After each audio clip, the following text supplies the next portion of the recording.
Vamos ver o que diz a palavra do Senhor, no Evangelho segundo o relato de Mateus, capítulo 24, verso 15. Diz assim: quando, pois, virdes o abominável da desolação de que falou o profeta Daniel no lugar santo, quem lê entenda. Então os que estiverem na Judéia fujam para os montes. Quem estiver sobre o eirado não desça para tirar de casa alguma coisa. Quem estiver no campo não volte atrás para buscar sua capa. Verso 19: ai das grávidas, ai das que estiverem grávidas e das que amamentarem naqueles dias. Orai para que a vossa fuga não se dê no inverno nem no sábado, porque nesse tempo haverá grande tribulação, como desde o princípio do mundo até agora não tem havido, nem haverá jamais. Não tivesse aqueles dias sido abreviados, ninguém seria salvo, mas por causa dos escolhidos, tais dias serão abreviados. Então, se alguém vos disser: eis aqui o Cristo, ou ei-lo ali, não acrediteis, porque surgirão falsos cristos e falsos profetas, operando grandes sinais e prodígios, para enganar, se possível, os próprios eleitos. Vede que vos tenho predito. Portanto, se vos disser: eis que ele está no deserto, não saiais. Ele no interior da casa, não acrediteis, porque assim como o relâmpago sai do oriente, se mostra até no ocidente, assim há de ser a vinda do Filho do Homem. Onde estiver o cadáver, aí se juntarão os abutres. Até aí não feche a Bíblia, feche apenas os olhos. Vamos orar mais uma vez.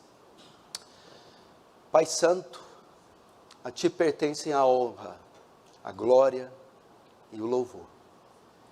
Nenhum outro é digno da adoração e da atenção quando um culto público é realizado, senão o Senhor. Que todos aqui diminuam, que Tu cresças, que Tu seja exaltado, glorificado, que toda atenção seja dada a Ti e a mais ninguém. Que a graça do Senhor se espalhe por todo esse salão, trazendo temor, tremor e reverência diante daquele que é 3 vezes santo. Leva cativa nossas mentes e corações a Tua palavra, que o Seu reino avance, que o Senhor receba a glória para Si e nos conforme a imagem do Seu Filho, em nome de Jesus, amém. Irmãos, como eu creio ser oportuno falar desses temas nos dias que nós estamos vivendo, eu quero falar um pouco, apenas uma fração, porque o tema é muito vasto. Eu quero falar sobre o fim do mundo, o fim dos tempos. Nós sabemos que o século vai se consumar, sabemos que essa presente era vai terminar, sabemos que, como diziam os antigos, o mundo vai acabar, e de fato, vai haver um fim. O relógio está contando, correndo, e o fim se aproxima a cada dia que passa. E nós que temos uma perspectiva bíblica, falamos a partir de uma perspectiva cristã, temos como regra de fé a palavra de Deus, que é a Bíblia Sagrada. Ela menciona inúmeras vezes sobre o fim dos tempos, o retorno de Jesus, a volta de Jesus. E me parece que a nossa geração, a nossa sociedade, começa a contemplar cada vez mais os sinais deste evento gigantesco, grandioso, que marcará toda a humanidade. O fim do mundo, o fim dos tempos. E o texto que eu escolhi para falar sobre isso, dos tantos que a Bíblia tem, foi o de Mateus, o sermão de Jesus, chamado sermão escatológico, o sermão que fala dos tempos e dos dias do fim. E Jesus tratou isso com os seus discípulos. Eles já conheciam as profecias de Daniel, e eles sabiam que ia haver um fim, e eles indagam, ninguém mais, ninguém menos, ninguém melhor para responder que o próprio Cristo, o próprio Messias. E eles vão perguntar: mestre, quando se sucederão essas coisas? Que sinais haverão da sua volta? Então Jesus, ele não data com precisão o tempo do fim. Muitos foram conhecidos na história por determinar, por datar o dia, a volta de Jesus, e quebraram a cara. Muitos pastores, denominações, ao longo da história da igreja, eles quiseram datar com precisão o dia exato da volta de Jesus. E a maioria deles falharam, porque Jesus ele não precisou, ele não disse a data exata. Entretanto, deixou sinais. Então ele fala isso para os discípulos, ele responde dizendo, a volta, ninguém sabe, mas eu deixo aqui uns sinais. E quando vocês notarem o acontecimento, o cumprimento destes sinais, então vocês saberiam que o fim está próximo. E eu quero falar um pouco com vocês. Dentro dos sinais, para vocês saberem um pouco sobre escatologia, escatologia é a doutrina que estuda o fim dos tempos. Na escatologia há duas categorias de sinais da volta de Jesus. A primeira categoria são os sinais de certeza. Segunda categoria, os sinais de proximidade, de iminência. Primeira categoria de sinais mostraria a certeza que Jesus viria. Quando víssemos esses sinais, teríamos certeza que aquilo que ele falou sobre a sua volta, sobre o fim do mundo, aconteceria. Temos certeza que o mundo vai acabar, que o fim vai chegar, que Cristo retornará. É o que ele tratou nos versículos anteriores aos que eu li. Dos versos 1 ao 14, Jesus está tratando do fim dos tempos. Ele está dando alguns sinais, só que ele dá os sinais de certeza. Quais são esses? É os que nós estamos vendo ao longo dos séculos. Nação se voltando contra nação, reino contra reino, terremotos, pestes, fomes, multiplicar-se do engano religioso. Então esses sinais são sinais de certeza. Então quando nós vemos a pandemia do coronavírus, é um sinal do fim? É um sinal do fim. Que sinal é esse? Pestilências. O fim seria marcado por um período de intensas e sucessivas pestes, pragas, epidemias. O fim seria marcado por abalos sísmicos na terra. Haveria uma quantidade de terremotos em intensidade muito grande, porque ele falaria de terremoto. A terra seria assolada também por fomes. Hoje, quase 1 bilhão de pessoas no mundo passa fome. E isso por causa de inflação, governos totalitários, aquecimentos globais, tragédias na natureza, fome. Fala também de nação contra nação, reino contra reino, conflitos armados, conflitos militares, guerras civis, guerras de toda sorte, são sinais também. E, como eu disse, epidemias. Só que quando nós vemos esses sinais, vimos maremotos, vimos o tsunami que teve há alguns anos atrás, e tantas coisas acontecendo na sociedade, muitos olham para isso e dizem, pronto, Jesus está voltando. Não necessariamente estes sinais significam que está próximo. Esses sinais estão na primeira categoria, são sinais de certeza. A pandemia do coronavírus, os furacões, essas coisas todas, mostram para nós, é certo que ele virá, que o que ele falou é verdade, que o que ele falou está se cumprindo, ele vai voltar, fato. Agora, do verso 15 em diante, que é o tema que eu li, que eu quero tratar, Jesus vai tratar da segunda categoria de sinais. Não mais a de sinais de certeza, mas os sinais que quando víssemos, que quando acontecesse, aí significaria que a volta dele está próxima, bem perto, muito perto. Quais são as categorias, quais são os sinais de proximidade, de iminência? Está muito próximo. São pelo menos 2 sinais. Paulo vai dizer ele na segunda carta aos Tessalonicenses. Os Tessalonicenses estavam aflitos, pensando que Jesus já havia voltado. Estava circulando uma carta em Tessalônica e algumas profecias dizendo que Jesus voltou, e os crentes de Tessalônica não viram, ficaram lá esquecidos e não contemplaram a volta de Jesus. Paulo vai corrigir esse engano, escrevendo a sua epístola, as suas 2 epístolas aos Tessalonicenses. E boa parte da epístola ele trata da volta de Jesus. Aí Paulo vai dizer o quê? Ninguém se engane. Isso não acontecerá antes que... Isso não acontecerá o quê? O que não acontecerá? A volta de Jesus não pode acontecer antes que 2 sinais vão preceder ela. Aí Paulo vai dar os 2. Antes que venha a apostasia e se manifeste o homem do pecado. Então Jesus não voltou, Tessalonicenses. Por quê? Não houve ainda a apostasia global, mundial, e nem se manifestou o homem do pecado. Esses são 2 sinais que, quando ocorressem, vocês poderiam ter certeza que o fim está próximo. Que sinais são esses?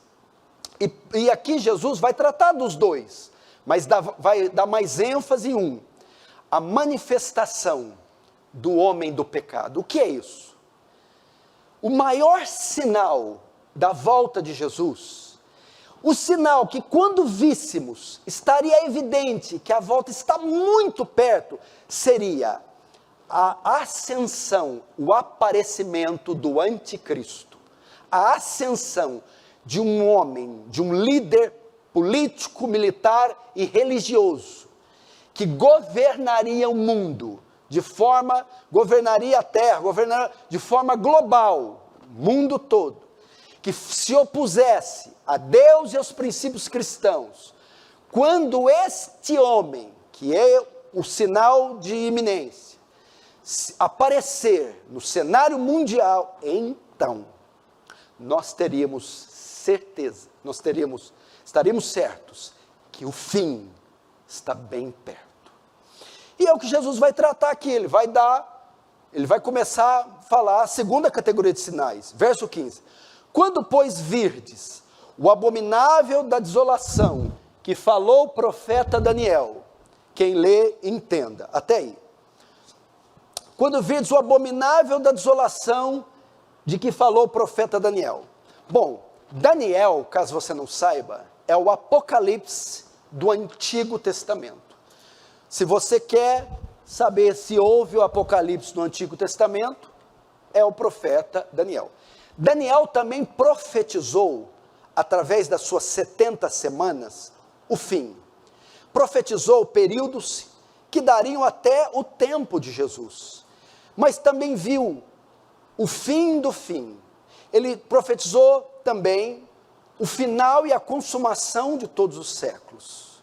O tempo do fim, o fim do mundo. E Daniel, ele faz uma profecia dizendo que quando vocês vissem isso, saberiam que o fim está próximo. Qual é? Quando vocês verem o abominável da desolação no lugar santo, opa, está próximo o fim. O que seria o abominável da desolação no lugar santo? Lugar santo aqui fala do templo, o famoso templo de Jerusalém, o de Salomão, que foi destruído, reconstruído pelos os judeus que voltaram do cativeiro e agora restabelecido por Herodes. Quando vocês vissem algo abominável dentro do templo que é sagrado, vocês saberiam que o fim está próximo. E como essa profecia pode ser vista? Pelo menos de 3 formas. Primeiro, ela se cumpriu quando Antíoco Epifânio, no século II antes de Cristo, invade Jerusalém, toma o templo, ele ergue um altar lá e profana o templo, oferecendo vísceras de porcos. O porco é um animal imundo, impuro para o judeu.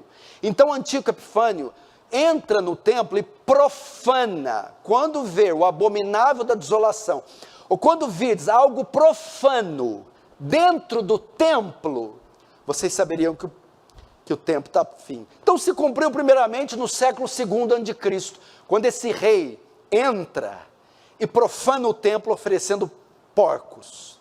Segundo se cumpre quando o general Tito invade Jerusalém, no ano 70 depois de Cristo, e destrói a cidade e o templo. Mas Daniel vê mais adiante o cumprimento dessa profecia na terceira fase, na fase final.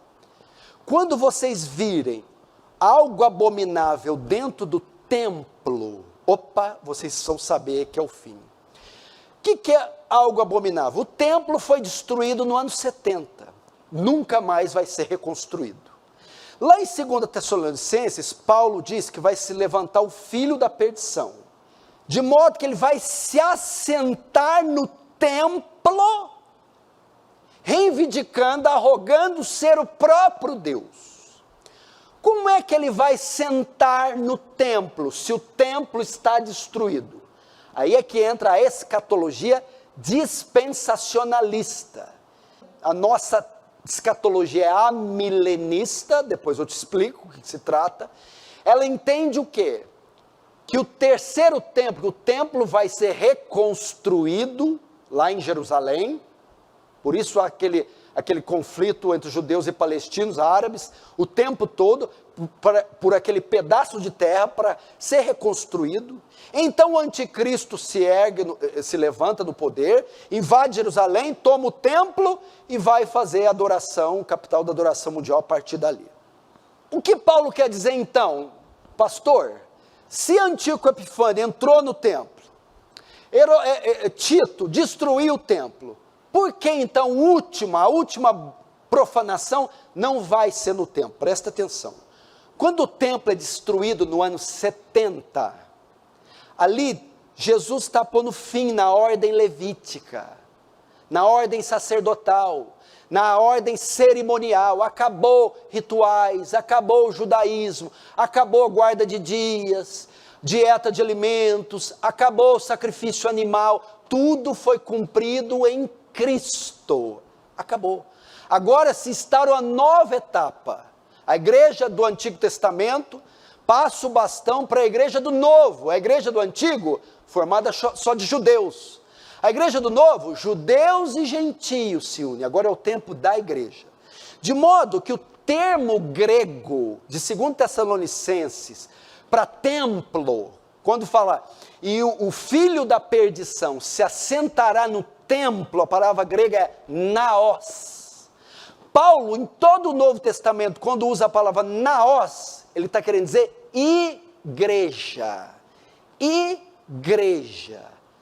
Então, qual é o maior sinal da volta de Jesus? É quando o anticristo aparecer, se erguer, tomar o poder, e quando ele tomar o poder da igreja, quando ele liderar a igreja, quando ele se disser Senhor da igreja, quando a maioria dos cristãos do mundo todo, os cristãos falsos, os cristãos apóstatas, darem a ele adoração, reconhecerem ele como um representante de Deus, então, esse é o maior sinal.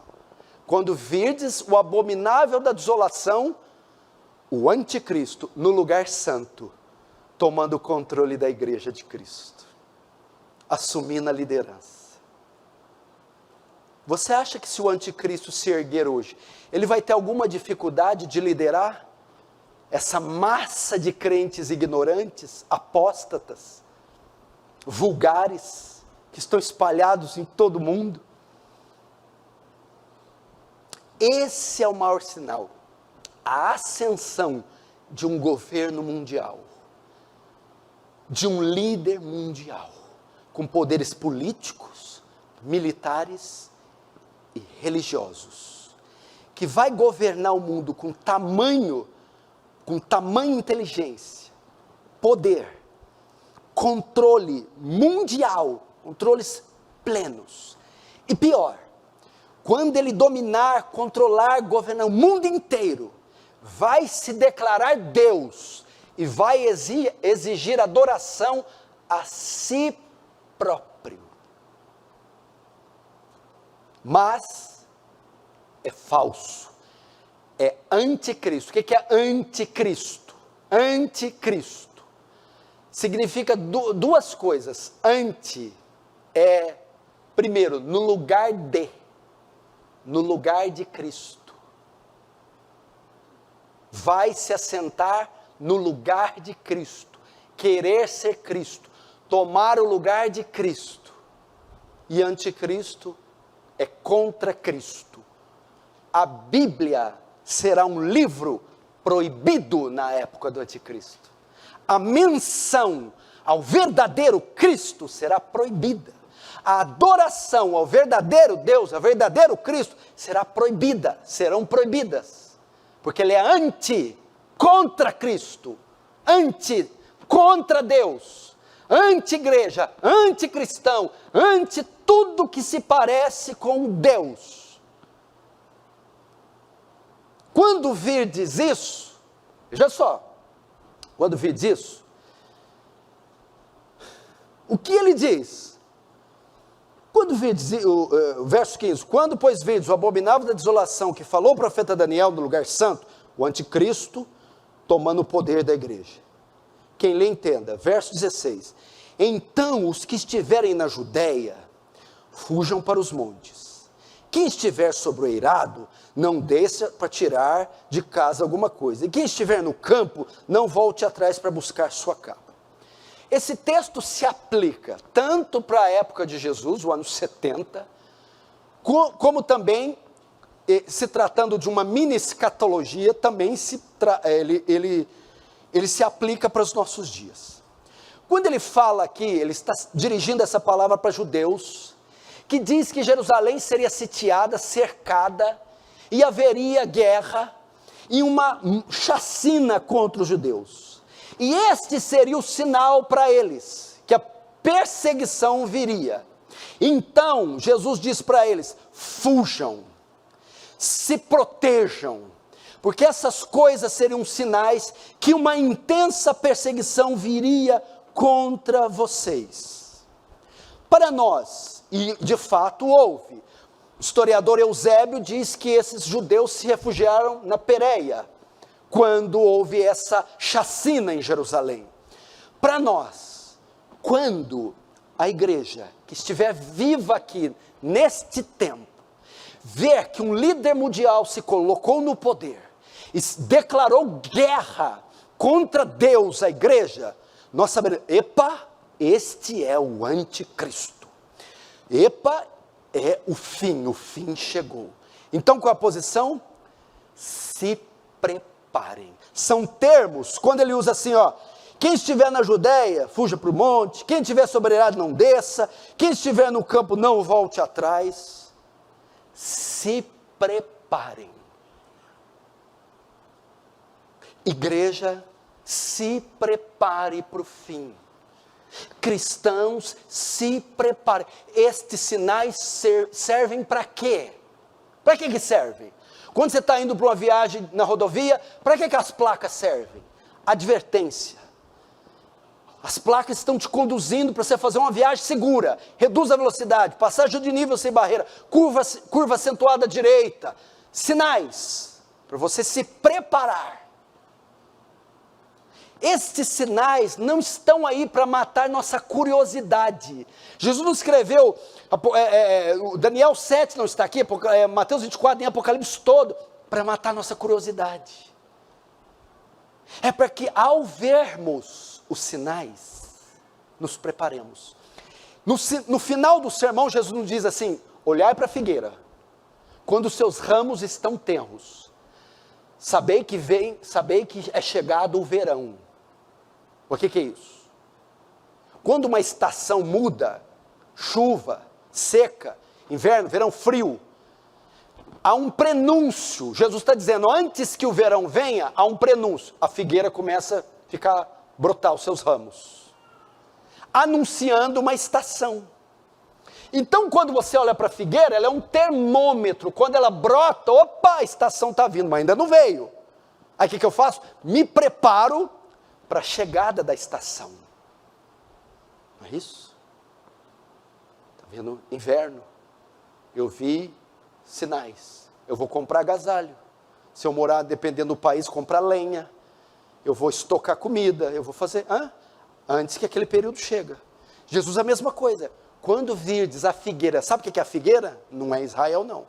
A figueira é tudo que ele falou anteriormente. Todos os sinais. Quando vocês verem todos esses sinais, tanto os de certeza como os de iminência, sabei que uma nova estação está chegando. Assim como quando o inverno é anunciado, todos se preparam, se agasalham, assim, quando vocês virem os ramos brotando, estes sinais, bora se agasalhar, se proteger, se preparar. São esses termos. Agora, ele apresenta duas categorias que terão dificuldades nesses dias. Vão ser dias... Tá, você está falando para se preparar para quê? Calma, vou te falar para quê. Mas ele diz que nesse período aqui, duas classes de pessoas vão ter mais dificuldade que as outras. Primeira, as grávidas, as grávidas, verso 19. Ai das grávidas, ai das que estiverem grávidas e das que amamentarem naquele dia. E a segunda, 20, orai para que a vossa fuga não se dê no inverno nem no sábado. Até aí. Ai das grávidas e das que amamentarem, das lactantes, das mulheres que têm bebê de colo naqueles dias. Que dias? Os dias que o abominável da desolação entrar no lugar santo. O dia que Antíoco Epifânio profanar o templo. O dia que Tito invadir Jerusalém e destruir. O dia que o anticristo entrar no poder. No sentido literal aqui, Jesus está dizendo o quê? Que em tempos de guerra, porque ele está falando de uma guerra, um cerco de Jerusalém, espada, soldado, decapitação, matança, fuga. Nesse tempo de guerra, as pessoas mais frágeis sofrem mais. Dentre elas estão grávidas e lactantes. Como é que grávida corre, foge, esconde com o filho no colo, com 8, 6, 7, 9 meses? Lembra no Terceiro Reich alemão, no nazismo de Hitler, que é um tipo, um arquétipo do tempo do fim, o anticristo Hitler, o nazismo, a besta, e os judeus, os cristãos, as pessoas que mais sofreram no holocausto judeu, no Terceiro Reich, com a perseguição nazista, mulheres, grávidas, lactantes.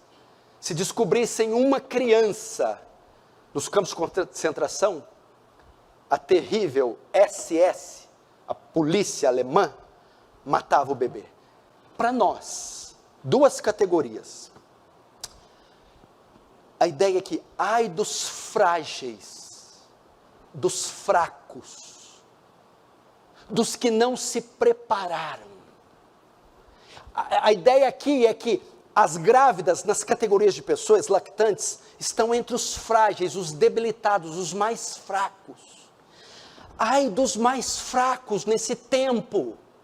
Ai dos que não se prepararam, que não têm uma vida substancial de oração, de leitura, de santificação, de compromisso com Deus, de aliança. Ai dos crentes mornos, crentes que estão de pé num dia e caídos em outro.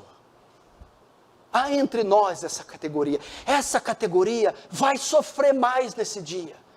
Vai ter dificuldade de atravessar, de lidar com aquilo. Eu explico por quê depois. A segunda categoria, orai para que a vossa fuga não se dê no inverno nem no sábado. Essas são os religiosos, os apegados na religião, os dogmáticos, os legalistas, os que estão envolvidos em aspectos secundários da fé, porque a princípio era para quê? Para os judeus, orai para que a fuga não aconteça no sábado. Por quê? Porque dentro do legalismo farisaico, judaico, havia um monte de restrição no sábado. Coitado desses, no sábado. Estão tão apegados a doutrinas, a regras, a leis, a normas, a formas, que também sofrerão um bocado nessa época. Serão enganados. Esses princípios não os salvarão nesses dias. Hipócritas, burocráticos, religiosos, apegados em dogmas, mais apegado em costumes do que em Deus, tem essa categoria, e haverá. Então, duas classes: os frágeis, os fracos e os religiosos, os hipócritas, os que estão apegados em costumes, regras e normas.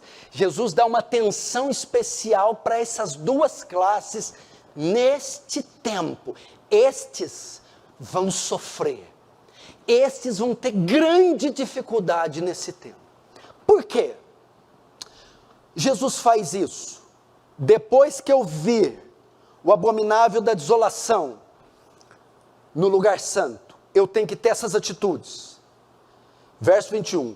Porque nesse tempo haverá grande tribulação, como desde o princípio do mundo, e até agora não tem havido jamais. Jesus menciona aqui o que todos conhecem na esfera cristã. Agora ele apresenta um período que a terra protagonizará, servirá de palco a grande tribulação. A grande tribulação. O que é isso? É um período de tão grande perseguição, de tão grande atrocidade, como nunca vimos e nem veremos na história da terra. Vamos lá. Agora, quando se dá a grande tribulação? Muitas pessoas dizem, a igreja não passa a grande tribulação. A grande tribulação vai se dar depois do arrebatamento. Primeiro Deus arrebata a igreja e depois vem a grande tribulação. Não é verdade. Vamos lá, para você entender. Daniel profetiza 70 semanas. 70 semanas. A última semana, a 70ª, ela está destinada para o fim dos tempos. Só que Daniel diz que a última semana é dividida no meio, 3,5. Qual que é a metade de 7? 3,5. 3 dias e meio, 3 anos e meio, é a ideia que Daniel dá. Então ele diz que a última semana é partida no meio. A primeira metade é destinada a um tempo, a segunda metade a outro tempo. Na nossa visão escatológica, em qual semana de Daniel nós estamos? Nós estamos exatamente neste dia agora, 10 de julho de 2021, na 70ª semana de Daniel, na última. Estamos na última. Agora tem que definir, mas a última é dividida no meio, é feita de duas metades. Qual das metades nós estamos? Nós estamos na primeira metade da última semana. É o chamado período do milênio, destinado à igreja. Não é milênio literal, não é 1000 anos literal, porque o Apocalipse é alegórico. Não se interpreta o Apocalipse de forma literal, é alegórica. Então nós estamos na última semana, na primeira metade, no milênio. Para que serve o milênio? O milênio é destinado ao avanço do reino, à expansão da igreja, à pregação do evangelho, atravessando fronteiras, missões transculturais, é o avanço do reino. A última metade, então nós estamos no fim. Agora a última metade da última semana é o fim do fim. É destinado para quê? É o período do anticristo. ele aparece na última metade da última semana, e é ele quem promove a grande tribulação. Tribulação não é a ira de Deus, tribulação não é sofrimento por mundo, a palavra tribulação quer dizer provação. Ímpio não é provado, pagão não é provado. A grande tribulação é um período, presta atenção, destinado para que o anticristo apareça, abominação da desolação, entre no lugar santo, tome o poder político, militar e religioso. E preste atenção, a principal obra do anticristo, desencadear a maior perseguição que a igreja de Cristo já sofreu em todos os tempos. O anticristo vai esmagar a igreja, ele vai perseguir os cristãos dos quais ele tem ódio.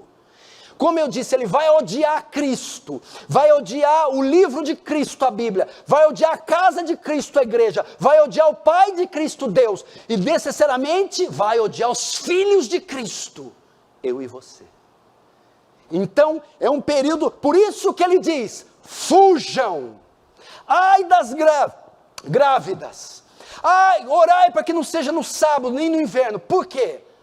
Porque vai ocorrer uma perseguição tão forte, que Jesus com esses termos está dizendo, estejam preparados. É nesse momento que acontece os milagres satânicos, a marca da besta, o 666, a imagem da besta que fala e que faz sinais. O culto a Satanás vai ser promovido na terra, o culto ao diabo vai ser um momento de terrível escuridão nesse mundo todo. Qual que é a palavra para nós? Está no telhado? Não desça. Está no monte? Não volte. Ai das grávidas. Então, primeiro, se preparem. Estejam alertas. Quando virdes, se preparem. Segundo, os mais frágeis. Ai de vocês que não levam a vida cristã, a sério. Ai dos que levam Deus nas coxas. Ai dos mundanos, dos carnais. E ai dos religiosos. Terão uma dificuldade maior. Pastor, eu não concordo com a visão que a igreja estará aqui. A igreja é arrebatada primeiro, foi assim que eu aprendi desde criança. Eu aprendi desde criança que tinha que rezar para Maria. Eu aprendi desde criança que tinha que rezar para o santo. Eu aprendi desde criança que não podia deixar chinelo virado, que podia jogar bula galho na quaresma, que não podia andar de costa. E eu vi que era tudo errado que eu aprendi. A escatologia brasileira, na sua maioria, está equivocada. Ela tem 70 anos de vida. Nunca na história da igreja, que tem 2000 anos, se creu que a igreja não passaria a grande tribulação. Isso é uma coisa novinha agora. Você quer ver a prova que a igreja passa? Primeiro, quando virdes. Quando virdes? O Senhor está falando que nós vamos ver? Quando virdes, o abominável da desolação no lugar santo. Quando virdes o anticristo dominar a igreja. Então, se eu vou ver, eu vou estar aqui. Se a grande tribulação não fosse para a igreja não veria o anticristo. Quando virdes, ele está dizendo para a igreja, que a igreja vai ver. Se a igreja vai ver, ela estará aqui. Segundo, quando virdes, significa que o anticristo, algumas interpretações que pensam que o anticristo é só um sistema, não é a pessoa. Aqui não. Quando virdes, vai vê-lo como pessoa. Porque Paulo diz que ele é o filho da perdição. Fala de um homem, de uma pessoa. Então aqui tira a ideia que é só um sistema, é um sistema, mas tem um cabeça que governa o sistema. O sistema era o Terceiro Reich, o nazismo, cabeça do sistema Hitler. O sistema era a Babilônia, o cabeça do sistema Nabucodonosor. O sistema é o Império Romano, o cabeça do sistema Nero, César. Então isso aqui aponta para isso. Veremos, porque a igreja estará aqui. Segundo, ele é um homem e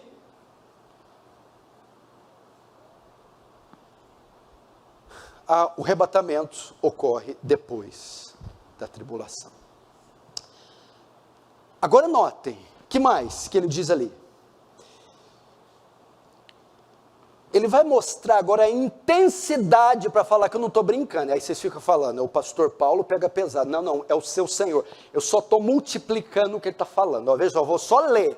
Eu não estou interpretando, eu só estou lendo. Verso 21. Porque nesse tempo haverá grande tribulação, como desde o princípio do mundo até agora não tem havido. É pouca coisa isso? Até aí. Até agora não houve um período assim. Agora ele vai mais longe. E nem haverá jamais. Ele está falando que este é um período destinado, o qual a terra nunca viu e nunca mais verá. Agora ele vai um grau máximo ainda, olha o verso 22. Não tivesse aqueles dias sido abreviados, ninguém seria salvo.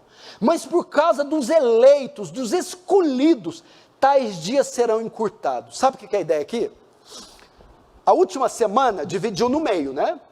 A primeira semana é o tempo da igreja. Quanto tempo faz já? A primeira metade da última semana. O período da igreja começou quando? Com a primeira vinda. Quanto tempo faz Jesus veio a primeira vez? 2000 anos. A primeira metade durou 2000 anos. Já pensou se a segunda metade, o tempo de anticristo, durar mais 2000? 2000 anos de anticristo. Aí o que Jesus disse? Se aqueles dias não fossem diminuídos. Que dias? A última metade da última semana. A grande tribulação. O período do anticristo. A perseguição da igreja. Vai ser tão intensa. Vai ser tão cruel. Que se o Senhor não tivesse diminuído nenhuma carne, nenhum homem se salvaria. Mas por causa dos escolhidos, que escolhido? A igreja não vai estar aqui, não dizem os dispensacionalistas. Mas por causa que a igreja estará aqui, por causa dela, eu encurtei esses dias. Como você consegue interpretar esses dias aí? Eu gosto muito da Segunda Guerra, eu gosto muito dos mártires do Coliseu, e pensa, eu já vi cada coisa contra a igreja, tão feroz, tão cruel, mas isso aqui vai fazer Hitler ser uma criancinha. O anticristo será tomado de uma fúria insana contra a igreja. Esse é o período destinado para ele. Aí Jesus fala o que para nós? Prepara-se. Eu falo isso com a minha esposa direto. Bem, e aí? Se chutarem o portão agora, os vermelhos, e tomarem nossas crianças, elas foram treinadas o suficiente para não negarem a Cristo, como as crianças eram tomadas das mães alemãs no Terceiro Reich?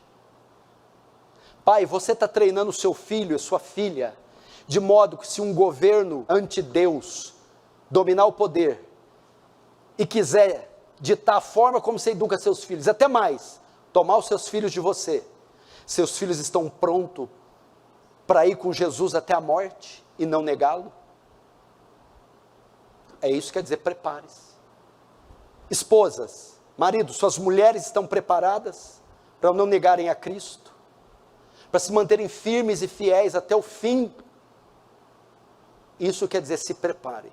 E é lógico, por fim, vocês, maridos, homens, pais, estão preparados para perderem tudo? Direitos, empregos, dignidade, liberdade e até a vida?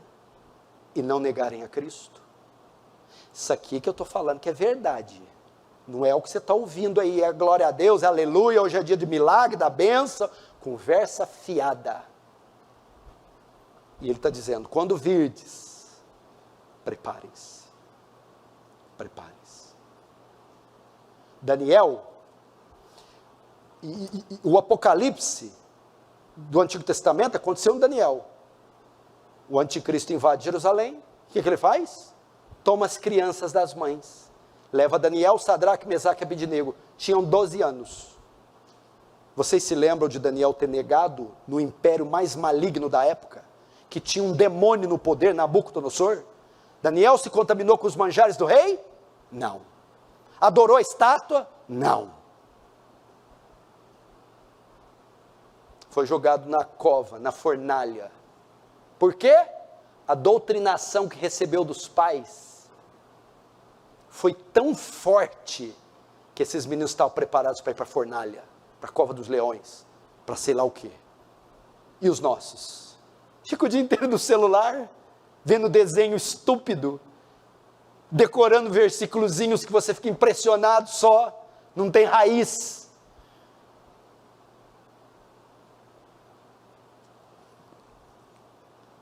Nós temos que ensinar isso, gente. E outra, vou te falar mais, sabe qual o século que mais morreu cristãos, que mais teve mártires? O 20 e o 21. Tem gente sendo executada aí hoje no mundo por ser cristão. Você tem que louvar a Deus por morar num país livre, que pode professar sua fé livremente. Tem igreja em cada esquina, você ora, lê Bíblia, tudo quanto é tradução, a hora que você quiser. Talvez é por isso que somos tão fracos. Por causa dos escolhidos. Agora, Jesus vai falar um pouco da apostasia, que é o segundo sinal de iminência, de proximidade. Verso 23. Então, se alguém vos disser, eis o Cristo aqui, eis aqui o Cristo, ou ele ali, não acrediteis. Por quê, Jesus? Porque nesse tempo, que tempo? O fim, surgirão falsos cristos e falsos profetas. Olha o que os profetas vão fazer, ó, você que gosta de milagre, ó, operando grandes sinais e prodígios para enganar, se possível, os próprios eleitos. Para vocês que gostam de milagre, aqui, ó. O que Jesus está dizendo? Que este fim, a segunda categoria de sinais, que fala de sinais de proximidade, diz que o mundo seria marcado por uma explosão de engano religioso, falsos profetas, mentirosos, heresias. Quando fala apostasia, você pensa no fechamento de um monte de igreja. Apostasia, as igrejas tudo fechando. Não, apostasia é a igreja abrindo, mas falsa. É mais ou menos assim, ó. Vamos entender que o abutre, o urubu é o anticristo, ok? Aonde que o urubu desce? Terreno limpo? Com pinho-sol, cheirosinho? Aonde que o urubu desce? Fala para mim. Na carniça. Para o anticristo vir, o campo, o cenário tem que estar como uma carniça. Ou seja, a apostasia é o terreno fedorento, pútrido, onde o anticristo virá, descerá. Então precisa do terreno primeiro, ou seja, o urubu não desce no terreno limpo, precisa ter um terreno, corpos em decomposição para ele descer. O anticristo, para vir no poder, o terreno, o que é isso? Engano, porque ele não pode vir no poder com tanta gente crendo na verdade, concorda? Porque ele é o rei da mentira. A mentira tem que estar instalada mundialmente, o engano religioso, para então ele vir. É o que Jesus está dizendo. Eis Cristo ali, não acrediteis, porque surgirão falsos cristos, falsos profetas, que farão prodígios para enganar. Olha, aqui também fala da intensidade do milagre. Se possível, até os escolhidos, o povo de Deus. Vai cair o queijo. Até o povo de Deus vai ficar impressionado com os sinais, a retórica, a oratória desses lobos. Se até o povo de Deus vai balançar, imagina os pagãos, quando virem as retóricas, os discursos, os milagres. Vai ser um tempo assim. Grandes sinais e prodígios para enganar, se possível, os próprios eleitos. Agora 25, ele vai falar a forma da volta de Jesus. Esse é o maior sinal do fim, o terceiro e último maior, a vinda de Jesus. Verso 25, vede que vos tenho predito, portanto se vos disserem, eis que ele está no deserto, não saias, ou ele no interior da casa, não acrediteis, porque assim como o relâmpago sai do oriente e se mostra até o ocidente, assim será a vinda do Filho do Homem, e onde tiver o cadáver, aí se juntarão os abutres. A ideia aqui é que eles vão dizer, declarar que o anticristo é Cristo. Ou vão dizer que Cristo já retornou. Cristo vai corrigir. Não acredite nessas falsas aparições de Messias. Lembra do Henri Cristo? Meu pai achava que era. E tinha gente que seguia. Você vê, né? Tem bobo para tudo nessa terra. Não acredite nessas falsas aparições, nesses falsos apóstolos, falsos Messias, porque o Messias verdadeiro, quando vir, a terra vai parar. Vai ser como um relâmpago no ocidente, do ocidente ao oriente. O que é isso? Todo mundo vê, quem está perto, quem está longe, de noite, de dia, todo mundo vê, todo olho verá. Será uma volta que simultaneamente todos verão. E quando ele usa o termo, onde estiver o cadáver se juntarão os abutres, significa que os abutres conseguem enxergar um cadáver de longe. Então, tantos de longe quanto os de perto contemplarão a volta de Jesus. Não se engane. Tem alguém falando que ele está aí? Que ele apareceu? Que ele se manifestou? O próprio anticristo vai dizer, não. Então, veja só, e agora ele vai mostrar algumas, vai falar um pouco aqui da tribulação, do arrebatamento e da volta de Jesus. Vai confirmar o que eu falei, que o arrebatamento é depois da grande tribulação, a igreja passa a grande tribulação e Cristo volta depois. Outra coisa, não existe arrebatamento e volta, é um ato único. Jesus arrebata a igreja no mesmo momento que ele volta. Ok, o arrebatamento não é secreto, porque ele é junto com a volta e ele é depois da tribulação. O dispensacionalismo não, o arrebatamento secreto, arrebata a igreja antes da tribulação. Aí vem o anticristo e a grande tribulação. No final da grande tribulação, aí Jesus volta, já arrebatou a igreja, volta e destrói o anticristo. Não. Quer ver como? Eu não preciso interpretar, só ler, verso 29. Logo em seguida a tribulação, então está falando do evento, em seguida, depois da tribulação, o que acontece? O sol escurecerá, a lua não dará sua claridade, as estrelas cairão do firmamento e os poderes do céu serão abalados. Então, o que acontece depois da tribulação? Aparecerá no céu o sinal do Filho do Homem, e todos os povos da terra se lamentarão, e verão o Filho do Homem vindo sobre as nuvens do céu, com poder e muita glória. Então, até aqui todo mundo acredita, que Jesus vai voltar, vai. Volta depois da tribulação, volta. A volta como vai ser?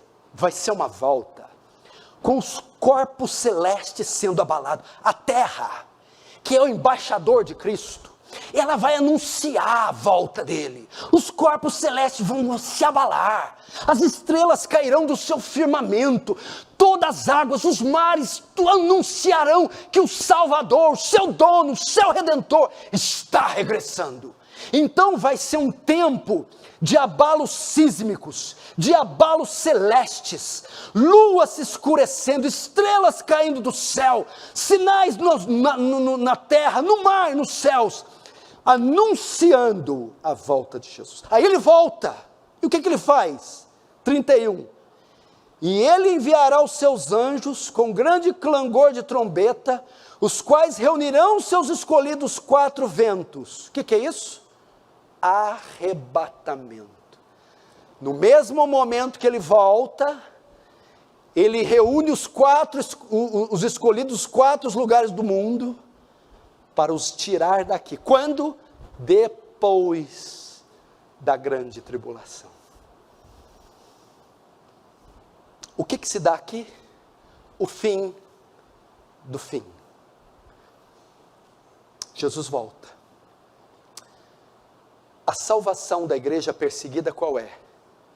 2 coisas: martírio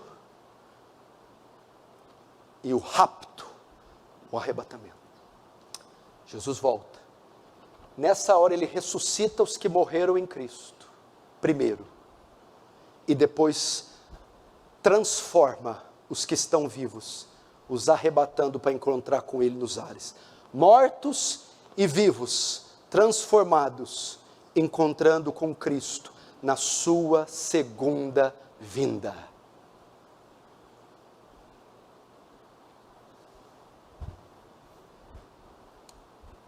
É assim.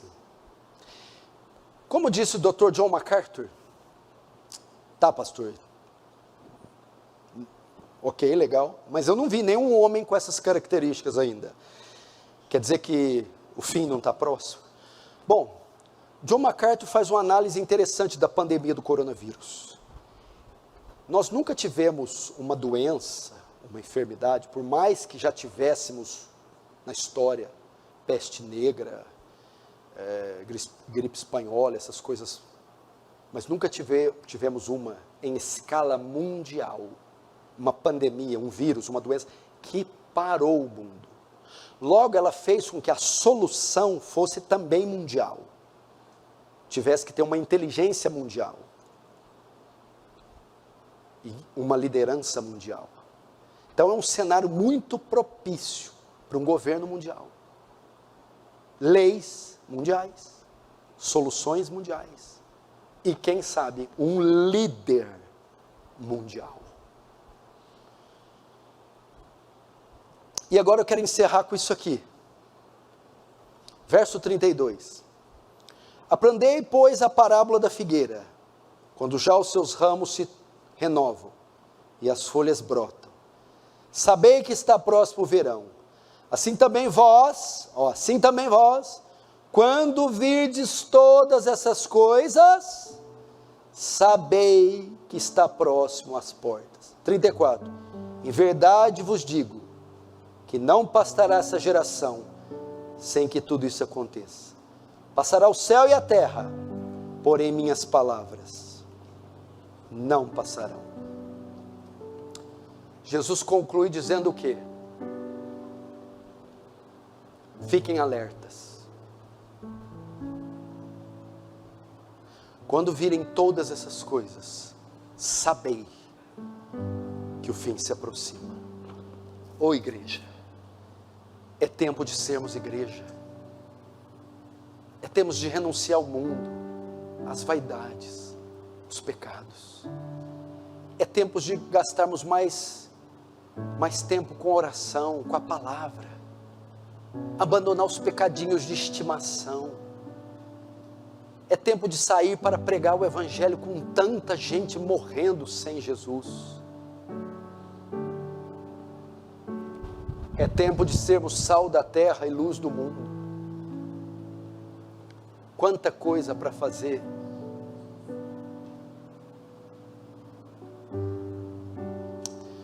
Eu lembro quando o Paul Washer esteve aqui conosco, da conferência Old School.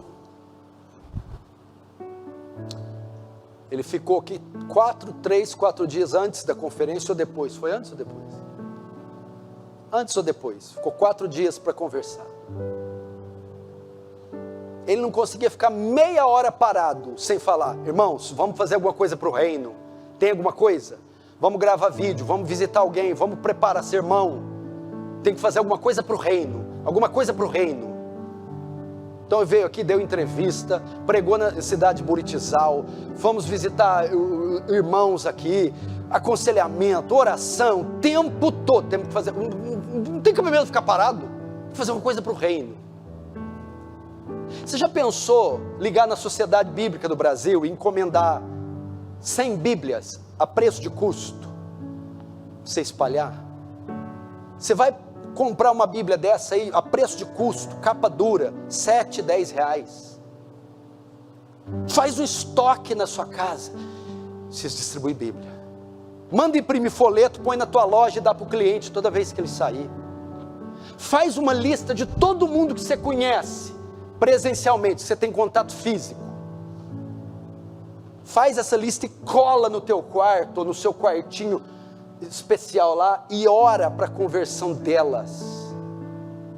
Pega e-mail, começa a mandar para dezenas dos seus contatos, links de pregação, textos evangelísticos, não sei. Pega o seu WhatsApp, os seus contatos, grave áudios, faça algo. Propõe uma semana de jejum para a sua santificação, para a harmonia do seu lar, o casamento se restaurar, para os seus filhos ímpios se converterem. Faça isso. Ou o texto não é urgente? Eu não li algo urgente? Eu estou pondo o peso que é devido ao texto. O texto fala de algo grave. Reflita na sua vida, nos seus sonhos, como você está conduzindo, porque o fim está próximo. Achará fé na terra o Filho do Homem quando voltar? Lembra da parábola das virgens nécias e das prudentes? Quando o noivo voltar, vai encontrar suas lamparinas com azeite? Repense a sua vida. Para aqueles que têm mais de 40, 50, dá para separar esse restinho para o Senhor de vida?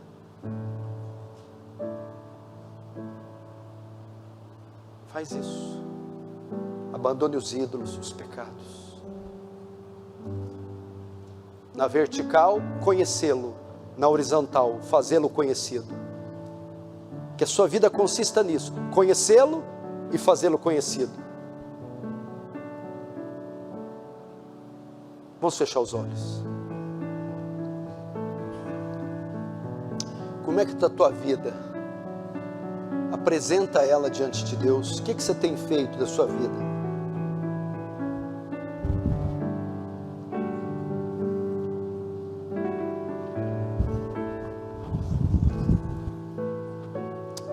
Fala com Deus. Deus está dirigindo para confessar seus pecados. Confesse. Deus está te chamando para uma vida nova com Ele. Venha. Deus está te incomodando para ir atrás de algumas almas. Vá. Que o Espírito Santo está falando ao seu coração. Ore. Ore. Deus está te chamando para renovar sua aliança com Ele. Renove. Quer orar pedindo a Deus um revestimento de graça, uma visitação.